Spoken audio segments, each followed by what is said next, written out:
আমাৰ সংবিধানৰ কি সংবিধানৰ মৌলিক অধিকাৰ হ'ব আমাৰ সংবিধানত মৌলিক অধিকাৰ কেইটা দিয়া আছে 6টা দিয়া আছে সেইকেইটা পঢ়াচোন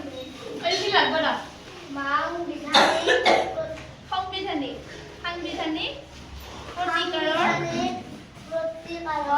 অধিকাৰ আছে দ্বিতীয়তে স্বাধীনতাৰ অধিকাৰ তৃতীয়তে সমতাৰ অধিকাৰ শিক্ষাৰ অধিকাৰ তাৰপিছত শোষণৰ বিৰুদ্ধে প্ৰতিৰোধ আকৃতিবিলাক দেখিছানে এইটো কি ত্ৰিভুজ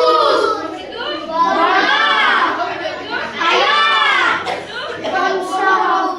আৰু এইটো সৰভুজ